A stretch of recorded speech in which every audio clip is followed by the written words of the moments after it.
el FMI quiere acelerar la discusión con Argentina.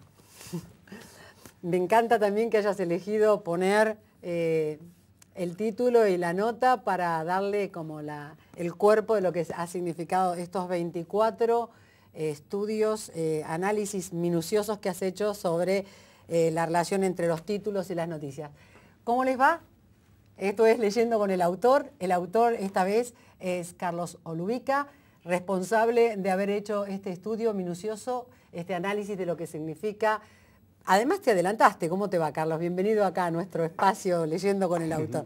Vos te adelantaste en octubre del 2006 a todo el despiole que se armó después con el tema de lo que sí, es la olla que se abrió con Clarín, con el, ¿no?, diario Clarín, sí. ¿Algo percibías? Porque mira, me encantó cómo has presentado el libro. Hay un diario abierto, la escena, el paisaje, alude a tantos momentos que los argentinos nos hemos encontrado disfrutando de lo que es entrar en la coyuntura o en las noticias del día, y sin embargo hoy no podemos decir lo mismo. Sí, en realidad no es que en ese momento yo percibiera lo que después iba a ocurrir en términos del enfrentamiento del grupo Clarín con el gobierno nacional. Recuerdo incluso que en ese momento algunos compañeros, amigos, me decían: te vas a meter con Clarín, los que se metieron con Clarín no les ha ido bien, me ponían algunos ejemplos. En realidad, yo no me quería meter con Clarín en términos de una denuncia política o un enfrentamiento, sino que como periodista, como licenciado en comunicación social, es decir, como un estudioso de las cuestiones relacionadas con los medios de comunicación, venía viendo desde hacía tiempo un problema recurrente en el diario Clarín, que era la falta de coherencia entre los títulos y las noticias contenidas bajo ese título. Y me parecía que era un problema de comunicación, y un problema de comunicación serio, importante, para un medio de la repercusión que tiene Clarín en la Argentina. El diario Clarín es uno de los diarios de mayor tirada de los países de habla hispana, sino el de mayor tirada. Un diario que lejos en la Argentina es el más leído, aunque ahora ha caído la cantidad de lectores, pero no obstante sigue siendo el diario número 1 en la Argentina.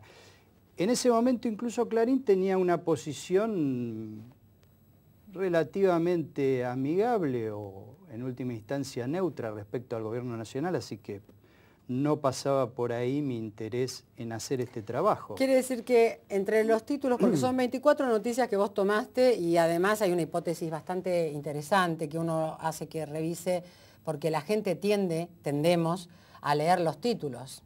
Efectivamente. Y lo que aparece acá, muy minuciosamente estudiado por vos, además con un soporte teórico de análisis de la noticia, es que en general el título no tiene nada que ver con lo que luego se desarrolla como noticia. Aunque me hacías acordar cuando leía tu libro, cuando éramos adolescentes en la secundaria, los teoremas del absurdo.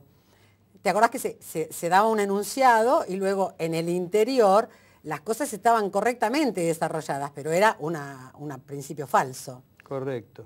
El esquema es muy parecido. Es muy parecido. Es cierto lo que vos decís, sí. Esa fue la principal motivación para hacer este trabajo y publicarlo.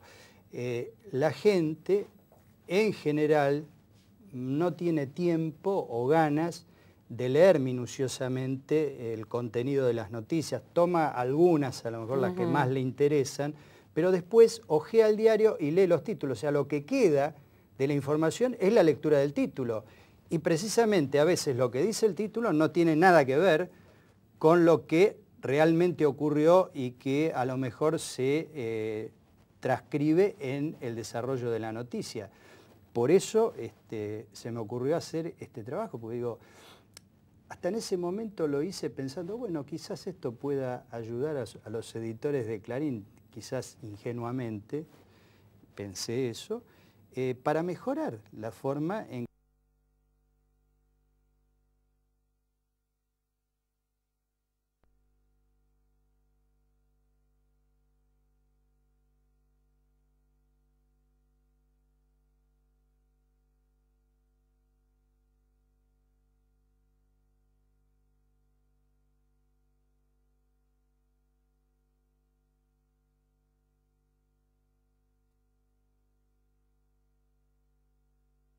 propios, específicos de la forma en que se hacen los diarios.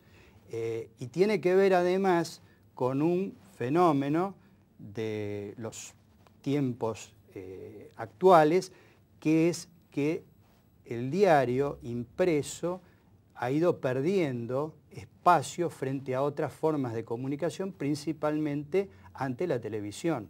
Y entonces hay como un intento de competir con el formato televisivo, ajá, desde el formato gráfico, para, si no recuperar lectores, al menos no seguir perdiéndolos. Pero ¿no te parece que cuando uno se mete con la televisión, toda esa cuestión de la cultura de la imagen, esto que también hay un montón de, vos has hecho estudios, has nombrado a Van Dyck, a Eco, hay una cantidad de especialistas que se han dedicado minuciosamente a analizar el discurso y a describir por qué este tipo de acción da como resultados que la gente piense o deje de pensar sobre la opinión pública, etc. Pero en lo que refiere a la televisión, ¿no te parece que la gente no busca opinión, sino imagen? Escuchan a un político, pero no escuchan lo que dice, sino que lo miran.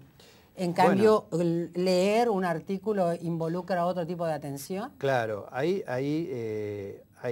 varias cuestiones. O sea, la primera de ellas es que lo que tiene que ver con la información política y la información económica es lo que se llama la información más dura, la más difícil de manejar para captar la atención del lector o del televidente.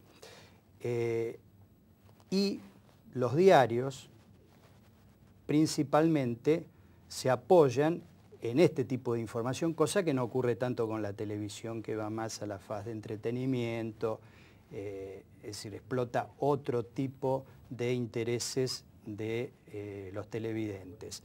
Este es uno de los problemas que tienen los diarios. ¿Cómo hacer para ablandar, para dulcificar, para hacer más atractiva la información política y la información económica? Y entonces ahí es donde se empiezan a utilizar una serie de mecanismos que terminan distorsionando la información, porque tratan de hacer la noticia más espectacular. Una de las características de la información televisiva es la espectacularidad en la presentación de las noticias. Entonces los diarios tratan de, con títulos grandilocuentes, con títulos gancho, suplir esa falencia que tienen desde el punto de vista de la imagen. O sea, buscan hacer la noticia más espectacular de lo que es. Entonces yo, a lo mejor, sobre la base de una noticia mínima, invento a través del título una gran noticia. Sí, también cuando quieren dejar pasar, por ejemplo, el tema de la identidad de los hijos de la señora Noble, es algo que no aparece en el esquema del diario, claro, y es un asunto que, claro, desde una perspectiva de seriedad debería formar parte, claro, de la agenda de lo que se está contando, claro, pero porque es un tema... Esa es la palabrita clave, agenda. Agenda. Ahora, claro, seguimos aquí en Leyendo con el Autor, estamos con títulos y noticias, ya regresamos.